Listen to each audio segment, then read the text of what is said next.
Gadri, it's a real pleasure to have you here with us on Network 18 for the Green Bharat Summit. Sir, under your leadership, we have seen a huge expansion of our national highways in the last 10 years, about 60% in length, 2.6x in width. But Green Bharat and green mobility has been very central to your vision as well. So in EVs in particular, sir, there are some very ambitious targets that you have. By 2030, 40% of passenger vehicles to be 30% of passenger vehicles to be EVs, commercial vehicles 70%, buses 40%, 2 and 3 wheelers 80%. But today we are at about 2 to 3%. So how do you get there from now over the next 6 years? Frankly speaking, you don't think about the targets because it is beyond our imagination. The way in which the EV industry's number is increased, it is really amazing. The most important thing is the cost. Now in our country, we have the import of the fossil fuel costing 22 lakh crores. And now as compared with petrol and diesel, now suppose you are using 120 rupees of petrol in the car or a scooter, then for electricity it need only 10 to 12 rupees. For CNG, it will need 50 rupees. So it is import substitute, cost effective, pollution free and indigenous. Now the problem is the cost of the e-vehicle was the problem. Because when we start this project, particularly when we start talking about e-vehicle, the cost of the lithium ion battery was $150 per kilowatt per hour. Now in India, it is up to $100 per kilowatt per hour. And now one of the cell manufacturers, he was telling me that it comes to 80 rupees. $80 per kilowatt per hour. It means that it will be the same like petrol and diesel. And if you have a petrol car, you are spending 30,000 rupees per month. For electric, you have to spending only 3 to 4,000. So naturally, there is a very, very reasonably good saving, no pollution, import substitute, cost effective, pollution free, and our models are good. Yeah, I don't want to take the name of the company, but our models are equivalent to Tesla. Even some of the model, I feel that they prove to be more than Tesla. And rates are very cheaper. So sky is the limit. Huge potential is there. और EV वालों के पास जितनी ताकत और capacity इन्होंने कितना भी बढ़ाया तो भी डिमांड पूरी नहीं हो सकती. समुद्र है पूरा. जी, आपने टेस्ला की बात करी. Are we in conversation with Tesla for investments in India? Sir, I'm not talking about them. Only I'm telling you. Now, you just understand the word scenario. When I taken charge as a minister, the size of automobile industry was 7 lakh crore. Now presently, the size of the industry is 22 lakh crore. And we have just surpassed Japan. And our number is now third. So the first number is USA. The size of the industry is 78 lakh crore.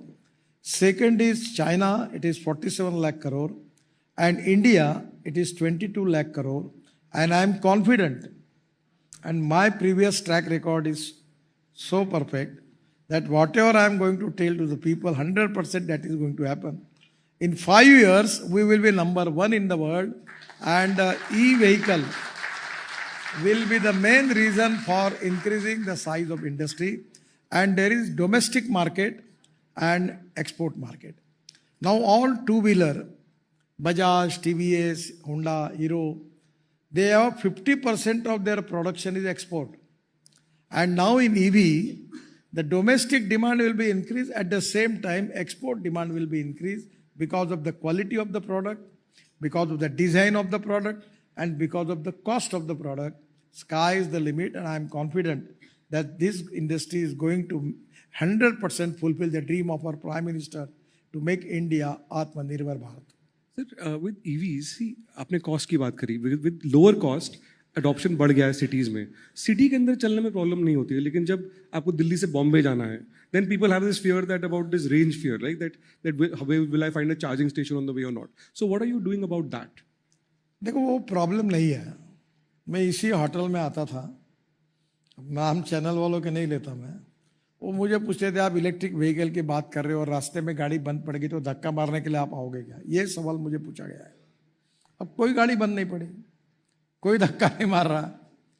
आपको एक बात फिर दूसरा प्रश्न पूछते थे, charging बीच में कैसा करेंगे? अभी हर व्हीकल जो है वो 250 से 400 किलोमीटर तक ऑलरेडी उसका चार्जिंग है।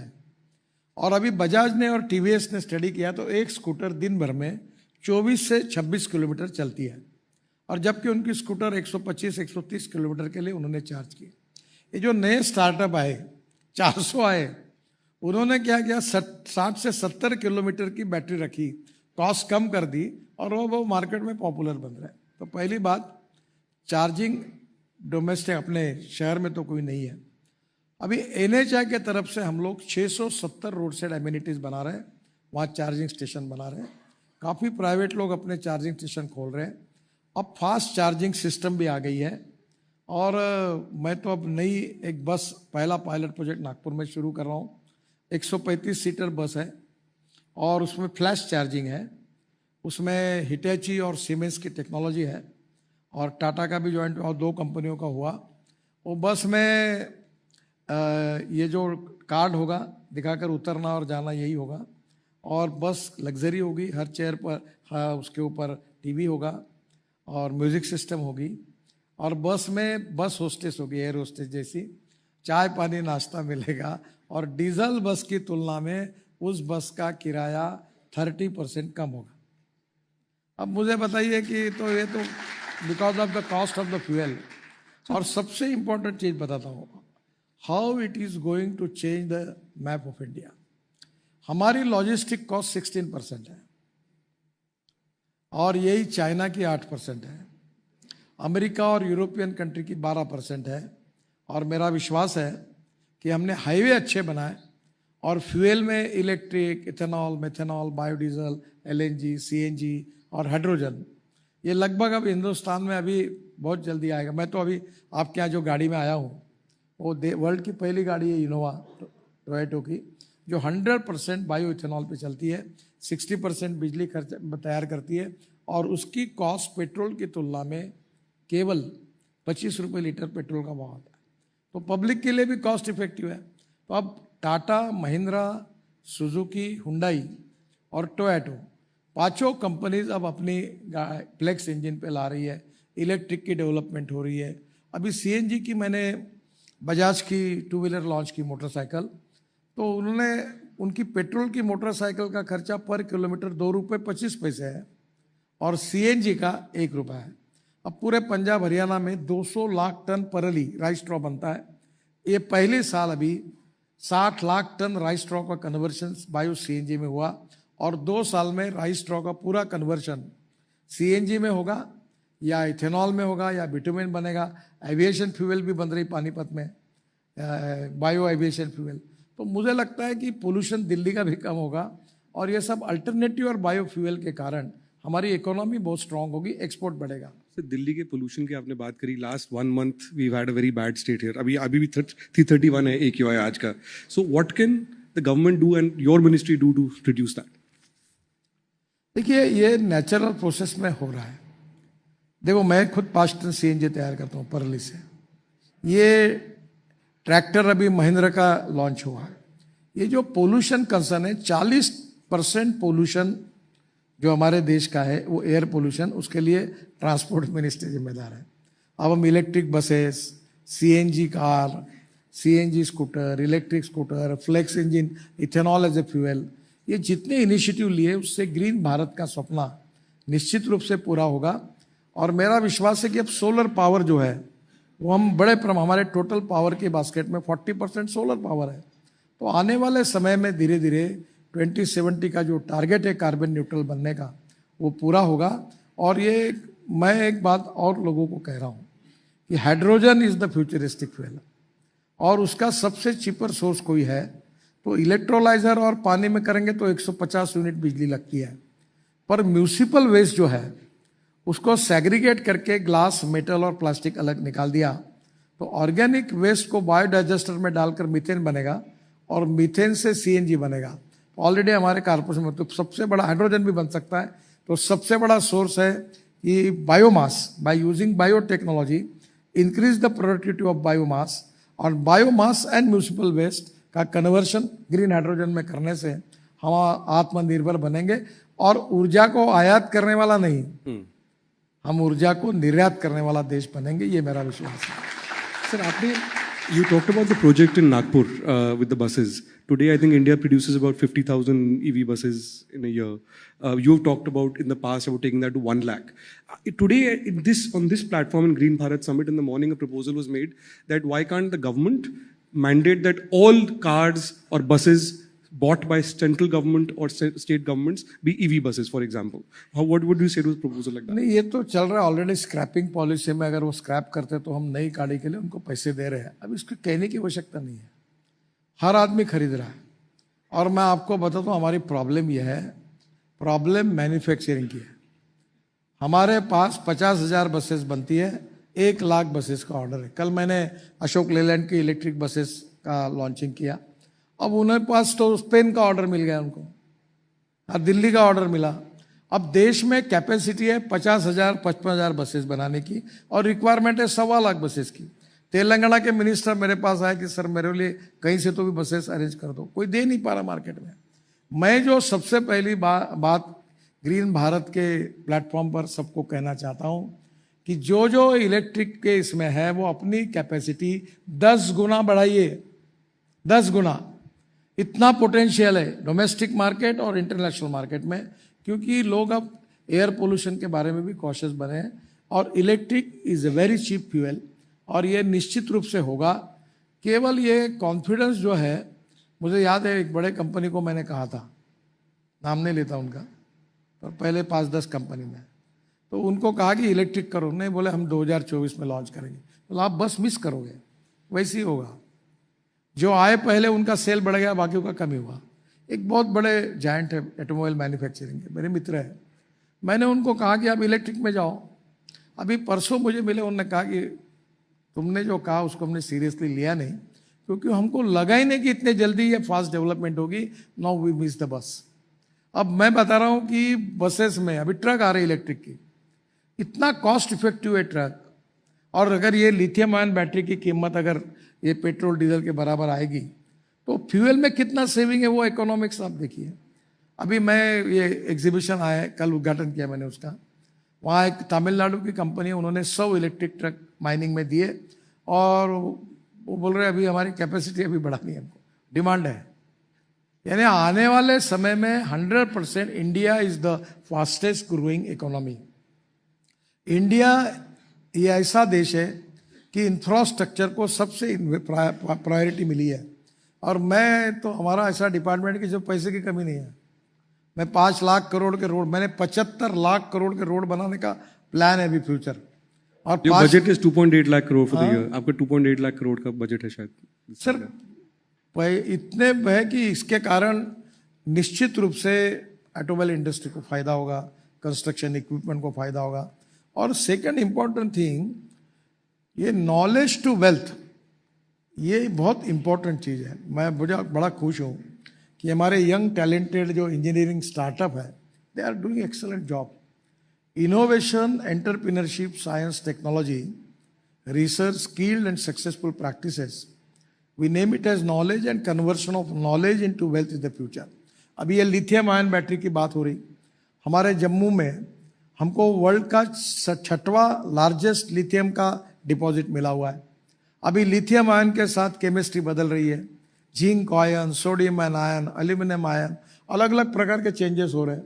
इतने बड़े प्रमाण पर हमारे स्टार्टअप साइंटिस्ट काम कर रहे हैं कि हम इसमें वर्ल्ड लीडर बनेंगे और हमारा एक्सपोर्ट बढ़ेगा। और मुझे लगता है कि पूरा वर्ल्ड अभी धीरे धीरे इलेक्ट्रिक के लिए पूरा भारत के ऊपर देखेगा। ऐसी स्थिति निश्चित रूप से आएगी। In terms of the next 5 years, the Prime Minister has talked about a vision of Viksit Bharat by 2047. There is a vision of a 5 trillion economy, of being the 3rd largest economy. आपने auto sector की बात करी, auto sector is the biggest exporter now. You talked about the number of jobs that are there. So there will be a huge transformation, both in terms of the kind of cars, fuels, travel time from different cities. 5 years from now, what is your vision for green mobility for this country, for Bharat, for the next 5 years? देखो, अभी जैसे दिल्ली से देहरादून 9 घंटे लगते हैं, अब 2-3 महीने में 2 घंटे में पहुंचोगे आप। दिल्ली टू जयपुर अभी हम एक पर तैयार कर रहे हैं हाईवे पर, दिल्ली मुंबई पे 2 घंटे में होगा। दिल्ली से मुंबई 12 घंटे में होगा। दिल्ली से अमृतसर 4 घंटे में होगा, दिल्ली से मनाली 7 घंटे में होगा, दिल्ली से श्रीनगर 8 घंटे में होगा, कटरा 6 घंटे में होगा, चेन्नई से बेंगलोर 2 घंटे में होगा।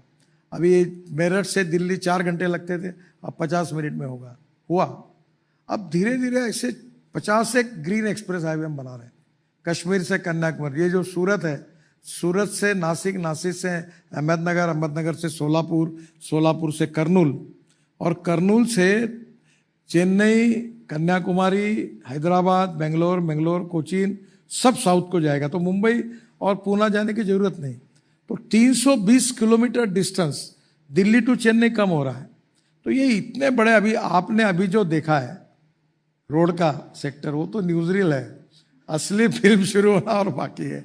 अभी ये 2 साल में ये प्रोजेक्ट जब पूरे होंगे तो our road network will be equivalent to USA. और मैं आपको बताऊँ, लोअर मिडिल क्लास पुरानी गाड़ी लेगा, ऊपर 2 बैग डाल के पूरी फैमिली बैठ के टूरिज्म के लिए निकलेगा। आपको बताता हूँ, अभी हाईवे तो देहरादून बना ही नहीं, केवल पुराना रोड हमने थोड़ा ठीक कर दिया तो उत्तराखंड का ट्रैफिक 3 गुना बढ़ गया पर्यटन का। उनको रिस्ट्रिक्ट करना पड़ा लोगों को। और टूरिज्म में ऐसा सेक्टर है कि जहां 49% कैपिटल एक्सपेंडिचर एम्प्लॉयमेंट क्रिएट होने के लिए खर्च हो। मैंने उनको फिर बुलाकर समझाया, चीफ मिनिस्टर को, इतने रेस्टोरेंट बनाओ, इतने होटल बनाओ, इतनी पार्किंग प्लेसेस बनाओ, नहीं तो आएगा तुमको बंद करो तो फायदा क्या तुमको इसका। तो ये नेचुरली इंटीग्रेटेड डेवलपमेंट उसके साथ करनी पड़ेगी। और आप जो ये पूछते हैं ना 30 का क्या और 40 का, टारगेट छोड़ दो आप, आपको पता ही नहीं चलेगा कितने दिन में ये ट्रांसफॉर्मेशन कितना फास्ट होगा। तो जब आपने कहा, अभी तो हमने न्यूज़विल देखी है, फिल्म बाकी है, उस फिल्म के स्टार्स कौन होंगे sir? Which are the areas where you seeing maximum expansion? देखो, अभी तो रोड का तो पूरा हो गया काम, गति में चल रहा है। पब्लिक का सपोर्ट अच्छा है। कैपिटल मार्केट में हम इनविट मॉडल में गए थे मुंबई में, 7 दिन का टाइम था। तो पहले दिन 7 घंटे में 7 टाइम्स ओवर सब्सक्राइब, 7 घंटे में हमने बॉन्ड इशू क्लोज किया। तो पैसे की हमारे पास कोई कमी नहीं। हमारा इनकम अभी 52,000 करोड़ है साल का। अभी नेक्स्ट 2 ईयर्स 1,40,000 करोड़ होगा। हम रोड को मॉनिटराइज करते जाएंगे तो पैसे की कोई कमी नहीं। देने के लिए लोग लाइन में खड़े हैं। तो पहली बात तो पैसे की कमी नहीं, इसलिए रोड बनाएंगे। पर नाउ मैंने ये तय किया कि हम इलेक्ट्रिक हाईवे कैसे बनाएं, हम हाईवे पे पब्लिक ट्रांसपोर्ट कंफर्टेबल कैसा करें। अब 360 रोप वे, केबल कार, फेनिकुलर रेलवे बना रहे हैं। फिर 670 रोड साइड एमिनिटीज बना रहे हैं। 2000 हम ऐसी प्लेसेस रोड पर बना रहे छोटी कि पेट्रोल गैस स्टेशन होगा, रेस्टोरेंट होगा, ढाबा होगा, एक 20 एक कार का और 5-6 ट्रक का पार्किंग होगा, अच्छे टॉयलेट्स होंगे, और ऐसे छोटे सेंटर्स बना रहे। और अभी रोपवे, केबल कार के जो 360 प्रोजेक्ट ऑलरेडी हमारे पास आए। अब हम लोग पब्लिक ट्रांसपोर्ट, ये होटल है, ये धौला कुआं से मानेसर, हमारे यहाँ स्टडी चल रहा है, हवा में चलने वाली बस जो 50-40 सीटर के पॉइंट 1 मिनट में 3-4 छूटेंगे। तो ये इतनी गाड़ियाँ यहाँ से गुड़गांव जाते हुए आदमी थक जाता है। मैं कोई शादी में जाता नहीं, आज ज़्यादा था, इतना ट्रैफिक जाम होता है रात को। तो अब ये धीरे धीरे लोग ऊपर लाखों लोग जाएंगे तो नीचे का ट्रैफिक कम होगा। तो अब पब्लिक ट्रांसपोर्ट को और कंफर्टेबल करना और कॉस्ट इफेक्टिव करना, और थोड़ा सा हर आदमी गाड़ी लेके बाहर निकलता है उसको थोड़ा सा डिस्करेज करके पब्लिक ट्रांसपोर्ट के कंफर्ट्स अगर बढ़ाए तो पोल्यूशन भी कम होगा और लोगों को भी सस्ता ट्रांसपोर्ट मिलेगा। ये फ्यूचरिस्टिक प्लान है। और बस स्टेशन जो है उनको हम लोग अभी मॉल और ये बड़ा पार्किंग करके, जैसे एयरपोर्ट बने वैसे बस स्टेशन बनाने का भी कार्यक्रम हमने हाथ में लिया है। पहला मल्टी मॉडल हब हमने काम शुरू किया है कटरा में। मल्टी मॉडल मीन्स वहाँ हेलीकॉप्टर सर्विस है, होटल्स है, रेस्टोरेंट्स है, ऑफिसेस है, मॉल्स है, सब कुछ है, रेलवे स्टेशन है, और एक ही जगह पर लाखों लोग वहाँ आकर जा सकेंगे। तो ऐसे हम देश में मल्टी मॉडल स्टेशन, एक जोगी धोपा करके है आसाम में, वहाँ भी हमने ब्रह्मपुत्रा के पास मल्टी मॉडल हब बनाया, उसका इनॉग्रेशन अभी करना है। तो उसको कॉन्सेंट्रेट करेंगे क्योंकि इंटीग्रेटेड डेवलपमेंट होगी तो सब सेक्टर को उसका फायदा होगा। So what are the biggest challenges do you face in this expansion, particularly in land acquisition and others across different states? सबसे बड़ा आपका चैलेंज क्या है इस एक्सपेंशन के अंदर? देखो, ये जीवन ही चैलेंज है। मैं चैलेंज से कभी घबराता नहीं और कभी डरता नहीं। कोई भी अच्छा काम करो उसकी शुरुआत बुरे ग्रहों की पूजा करके ही होती है. तो कौन बुरे लोग हैं जिनकी पूजा करनी पड़ती है? There are some people who convert problems into opportunities, and there are some people who convert opportunities into the problems. Problems is the part of the life. Land acquisition है, यूटिलिटी, ये कोई हिंदुस्तान में रोड बनाओ कहने के लिए नहीं आता, बंद करो बोलते हैं, काम स्टे करो. फॉरेस्ट वाला आता है तो कभी यूटिलिटी वाला आता है, कभी जुडिशरी स्टे देती है, पर उसमें से ही मार्ग निकाल कर आपको काम करना, ये आर्ट ऑफ लिविंग है. वैसे ये भी आर्ट ऑफ लीडरशिप है. You need to understand how you are going to resolve the problem. मुझे याद है, मैं जब यंग था, मंत्री था, तो बाल ठाकरे जी ने मुझे एक एक्रिलिक शीट पर, मैं 55 फ्लाईओवर और वर्ली बांद्रा और मुंबई पुणे बना रहा था, खूब प्रॉब्लम आए, तो उनने मुझे लिख कर एक स्लोगन था, I like people who can get the things done. तो चलते अभी प्रॉब्लम्स है, सॉल्व करते हुए निकलना तो लीडरशिप की टेस्ट है. So when you talked about जैसे दिल्ली और देहरादून का बड़ा ट्रैफिक, तो आपको उत्तराखंड चीफ मिनिस्टर से बात करनी पड़ी about stopping it a little bit in terms of the controlling it. Do you have between BJP and non-BJP states when you deal with chief ministers, do you find a difference or it's a similar for you? देखिए, कुछ चीज अभी मैं, एक बहुत सुंदर spot है, मैं हेलीकॉप्टर से देखा, गंगा के ऊपर से हमारा रोड जाता है, उधर फॉरेस्ट है, इधर गंगा है, उधर हमारा रोड है. तो मैंने सोचा इसको टूरिस्ट स्पॉट बनाना, और रोड के बाजू में एक 300-400 गाड़ियों का पार्किंग और छोटा सा कॉफी शॉप, और लोग गाड़ी खड़ी करके वो गंगा भी देखेंगे, फॉरेस्ट भी देखेंगे और रोड पर रहेंगे. तो ये सब करके तो फॉरेस्ट वाले नहीं दी परवानगी, नहीं दी तो नहीं किया. अब देखो, आखिर मैं तो इन्वायरमेंट के प्रति बहुत कमिटेड हूँ, इसीलिए बायोफ्यूल और अल्टरनेटिव फ्यूल की बात करता हूँ. हमने 78 लाख पेड़ों को ट्रांसप्लांट किया, 4.5 करोड़ पेड़ लगाए. मैंने अभी नागपुर में ऑक्सीजन बर्ड पार्क बनाया, एक बड़े एरिया की जगह पर मैंने फल के पेड़ वगैरह सुंदर बनाए, तालाब है, और केवल फल लगाए, वो इंसान नहीं तोड़ेगा, केवल बर्ड्स खाएंगे, बहुत सुंदर बना. मैं तो इकोलॉजी और इसके लिए तो बिल्कुल पीछे, पर ये जो एनी एक्सेंट्रिक अप्रोच, ये ठीक नहीं है. डेवलपमेंट भी चाहिए और इकोलॉजी एंड एनवायरनमेंट को प्रोजेक्ट करना. अभी मैंने दिल्ली में ये 4 टेकड़ी है कचरे की, 80 लाख टन कचरा मैंने उठाकर रोड में डाल दिया, तो इन्वायरमेंट बचा नहीं आगा. ये परली से सीएनजी तैयार हुई, 60 लाख टन परली उपयोग में आ रही है. अगर ये जलती तो पोल्यूशन बढ़ता.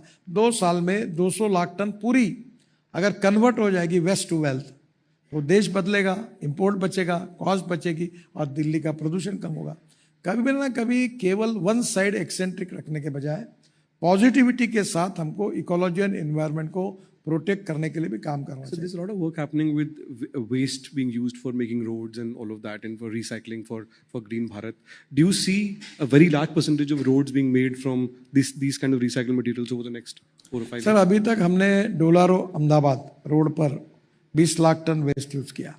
UR2 जिसका अभी उद्घाटन, पानीपत से आधा घंटे में आप एयरपोर्ट के अंदर जाएंगे. हमने जो नया रोड एयरपोर्ट एयर स्ट्रिप के अंदर भी टनल बनाई है, अभी उसका 2-3 महीने में उद्घाटन करेंगे. तो उसमें हमने कचरा डाल दिया पूरा. अभी बाम्बू का 80 किलोमीटर हमने क्रैश बैरियर बनाया. हम लोग रबर टायर और प्लास्टिक, रबर टायर की पाउडर 15% और प्लास्टिक 7% डालकर, ये बिटुमिन में डालकर बिटुमिन का उपयोग करेंगे. अभी ये लिग्नेंट करके निकलता है राइस स्ट्रॉ से, जब सीएनजी तैयार होता है. वो सेंट्रल रिसर्च ऑर्गेनाइजेशन ने एक्सपेरिमेंट किया है, मुझे वो रोड का देखने के लिए जाना है अगले सप्ताह. उसमें 35% जो लिग्नेंट वेस्ट निकलता है सीएनजी तैयार करने के बाद ये परली से, वो हम लोग बिटुमिन में डालेंगे. हमारे देश में 80 लाख टन बिटुमिन लगता है, 40 से 45 लाख टन इंडियन रिफाइनरी देती है, और 45 से 50 लाख टन हम इंपोर्ट करते हैं. अगर ये वेस्ट प्लास्टिक, वेस्ट रबर और ये लिग्नेंट, ये अगर डांबर में चला गया तो हमारा आराम से 25 लाख टन बच गया, उतना इंपोर्ट बचेगा और उतना वेस्ट टू वेल्थ कन्वर्ट होगा. तो ऐसी बहुत सी बातें हैं कि जो इकोलॉजी एंड एनवायरनमेंट को प्रोटेक्ट करने के लिए हमको कर सकते हैं. भाई प्लास्टिक से वो डीजल बन रहा है, इंडस्ट्रियल डीजल टाइप, वो लोग अभी ट्रैक्टर और ट्रक में डाल सकते हैं. तो बहुत अच्छे सक्सेसफुल एक्सपेरिमेंट्स हैं, और ये धीरे धीरे ये करने से, जैसे to save money is to earn money, वैसे ये वेस्ट मटेरियल को यूज करना है, प्रदूषण को कम करना. तो मैं ये कहता हूं कि वेस्ट में वैल्यू क्रिएट करो। मुझे याद है मैं जब मंत्री था महाराष्ट्र में, तो शीला दीक्षित जी यहाँ अर्बन मिनिस्टर थी, तो फ्लैश के लिए मैं आता था कि फ्लैश के लिए ये करो, खूब बार आया। अब फ्लैश की स्थिति ऐसी होगी कि फ्लैश मिल ही नहीं रही, फ्लैश का शॉर्टेज होगा, फ्लैश के लिए झगड़े होने लगे और फ्लैश के लिए पॉलिटिकल दबाव आने लगा। क्यों? क्योंकि फ्लैश का यूज हुआ।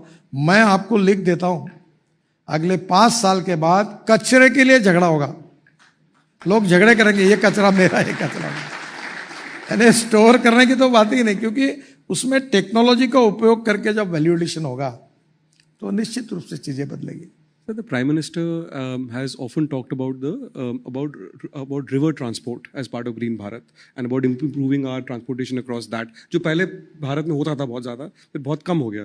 So आपका जो भारतमाला project है, that includes connecting different economic corridors, highways to state highways, but also to ports and to coastal ways. वहाँ पे progress क्या है? वैसे हम 108 पोर्ट कनेक्टिविटी के प्रोजेक्ट कर रहे हैं, वो 1,30,000 करोड़ के हैं। लगभग अनेक प्रोजेक्ट पर काम शुरू है, और ये पोर्ट कनेक्ट होने से मेजर पोर्ट है, उससे छोटे वाले मीडियम पोर्ट भी है, और सबको हम कनेक्ट कर रहे हैं। दूसरी बात, मैं जब शिपिंग और वाटरवेज का मंत्री था, तो मैंने पार्लियामेंट में बिल डालकर 108 नदियों को वाटर ट्रांसपोर्ट के लिए कन्वर्ट कर दिया। अभी वाराणसी से हल्दिया 1380 किलो हमने बना दिया वाटरवेज, फिर वहाँ से बंगाल के खाड़ी से ब्रह्मपुत्रा ड्रेजिंग कर दिया।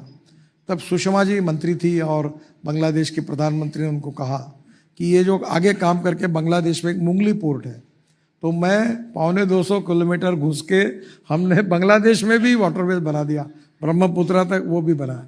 अभी गंगा का बना, ब्रह्मपुत्रा का बना, काफ़ी कुछ बने हैं।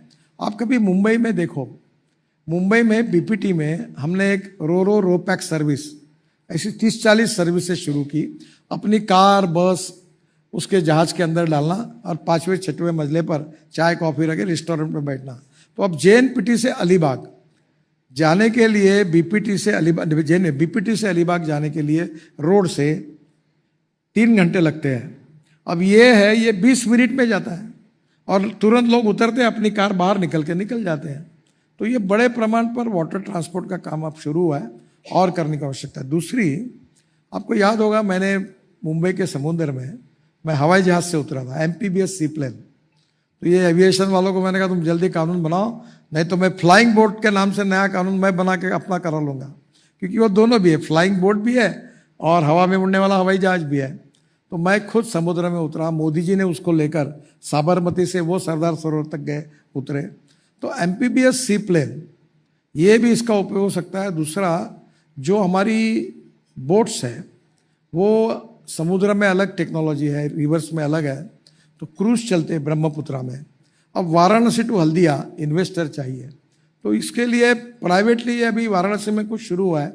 अभी योगी जी से मेरी बात हुई और मैंने उनको कहा कि हम टेक्नोलॉजी में कोचिन शिपयार्ड को मैं बताऊंगा, जो वर्ल्ड स्टैंडर्ड के क्रूज है वो हम बनाएंगे। देखो आपको कितना दुर्भाग्य है, इंडिया से लोग सिंगापुर जाते हैं और सिंगापुर में क्रूज में बैठकर दुनिया का पूरा घूम के आते हैं। इंडिया के लोग दुबई जाते हैं, दुबई बैठकर क्रूज में बैठकर वहां घूम के आते हैं, और इसकी संख्या कितनी है? 7 लाख लोग हैं।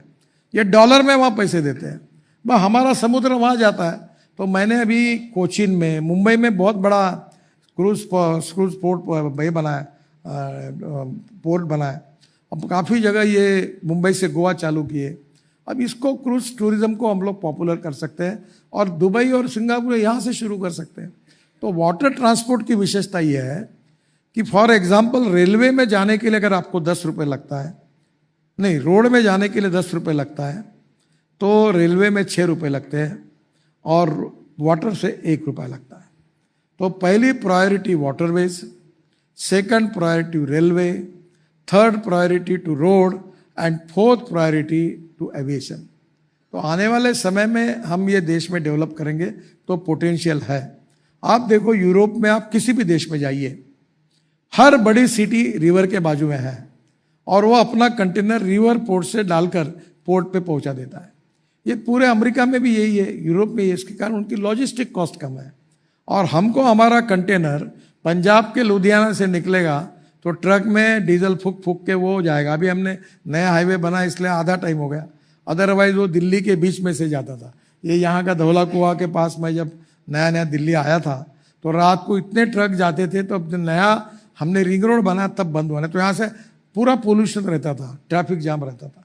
तो we need to have accept new technology, innovations, और जिससे हमारा ट्रांसपोर्ट सस्ता हो, उसके लिए हम नेचुरल जो बातें उसका पूरी तरह उपयोग करना And चाहिए। logistics costs you were saying would come down to about 9% in about two years, 3 years? Sir मैं लिख देता हूँ, और मैं वैसा पॉलिटिशियन हूँ, मेरे को कोई पत्रकार सवाल नहीं पूछ सकता। मैं जो बोलता हूँ वो 100% होता है।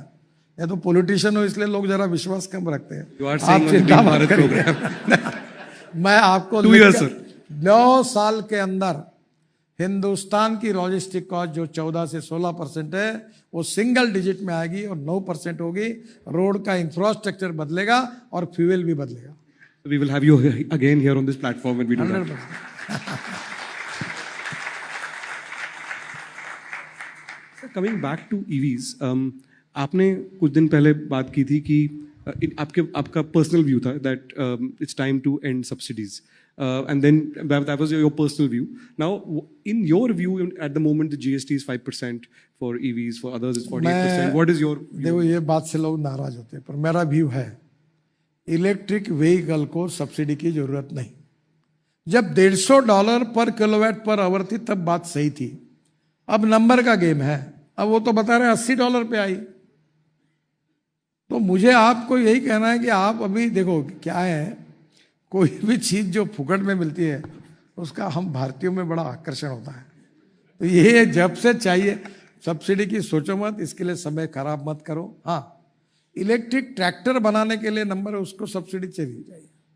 हेवी इंडस्ट्रीज की मशीनरी है, उसको पॉपुलर करने के लिए लगेगी। पर इलेक्ट्रिक स्कूटर, इलेक्ट्रिक कार और इलेक्ट्रिक बस अब पॉपुलर हो गई। इनमें दम नहीं है, नंबर बढ़ाओ, प्रॉफिट बढ़ाओ।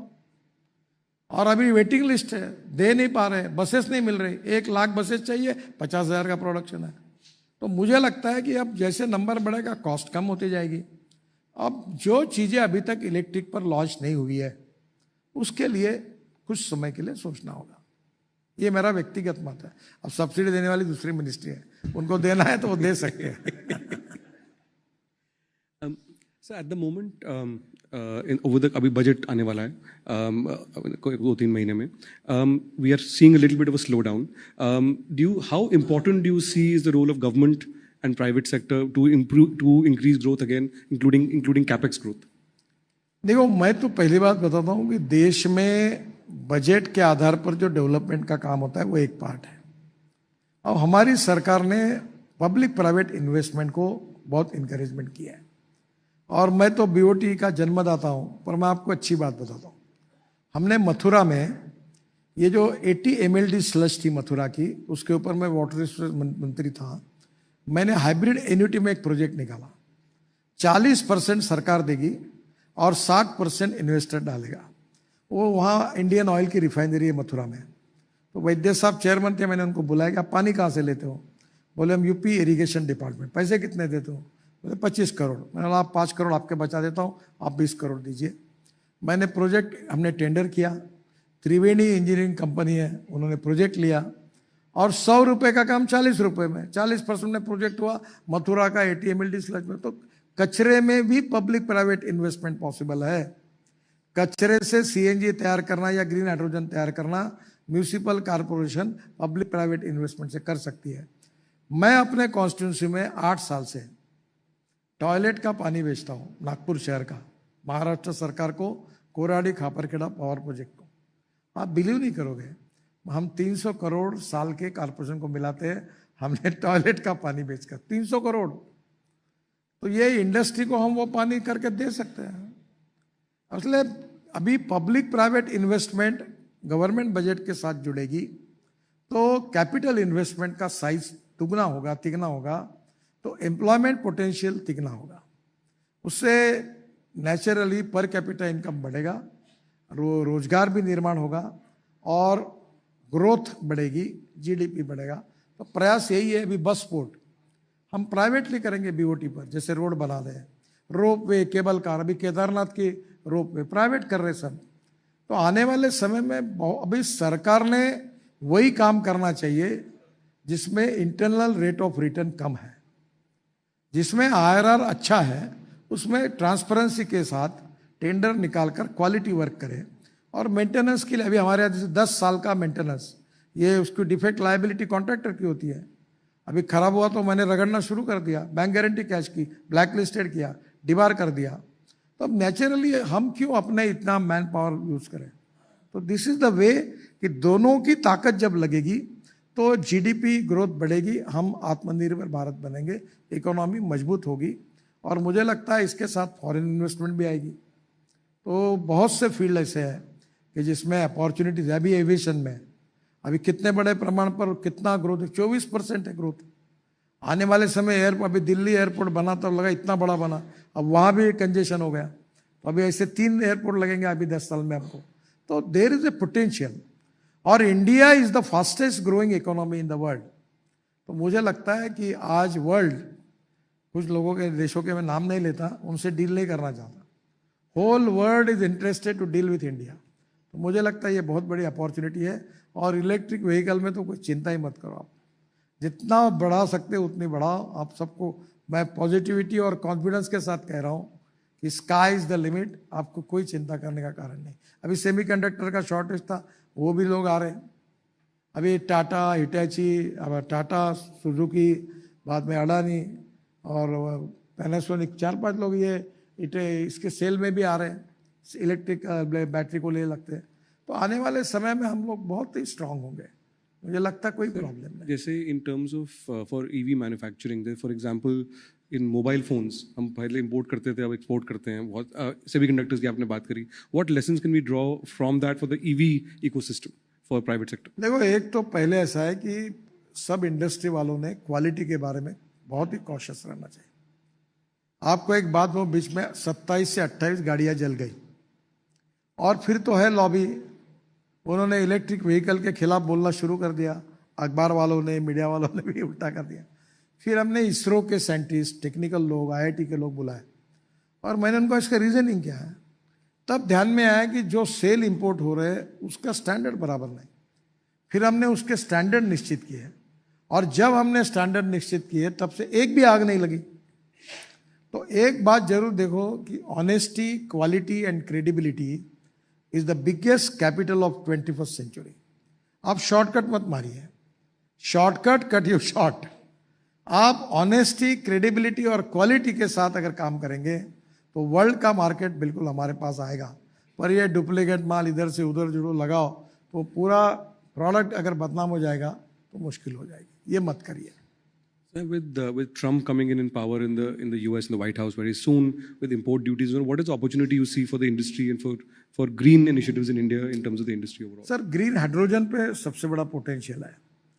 The futuristic fuel is hydrogen. Railway चलेगी, हवाई जहाज चलेगी, इंडस्ट्री चलेगी, पेट्रोल, डीजल, कोयले की जरूरत ही नहीं। और इसलिए मुझे ऐसा लगता है कि अब बड़े प्रमाण पर हिंदुस्तान में काम हुआ। हाइड्रोजन पर चलने बसेस आ गई। मेरे पास कार है, उस कार का नाम है मिराई, जापानी वर्ड है। और आज मैं वो कार नहीं लेके आया। वो कार जो है वो मिराई मीन्स भविष्य। The futuristic vision for the development is also important, that is green hydrogen. और ग्रीन हाइड्रोजन का जो है 4 सोर्सेस है।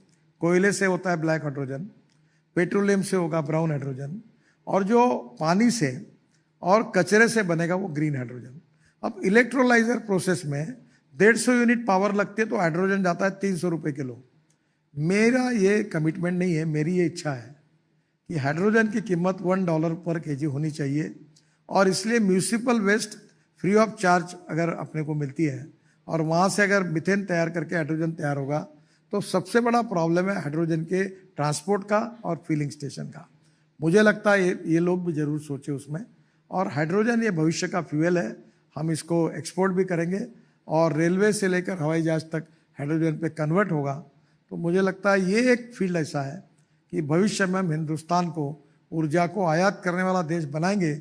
आज 22 लाख करोड़ देश के बाहर जा रहे हैं, कल उसको हाइड्रोजन एक्सपोर्ट करने के कारण 22 लाख करोड़ अगर देश के अंदर आएंगे तो आप इसका सोशियो इकोनॉमिक इम्पैक्ट क्या होगा, आप ये सोचिए कितना बड़ा होगा। Right, Mr. Gadkari, thanks very much for coming here, for speaking to us at Green Bharat. Thanks very much. A big hand for Mr. Gadkari, gentlemen. Thank you. Thank you.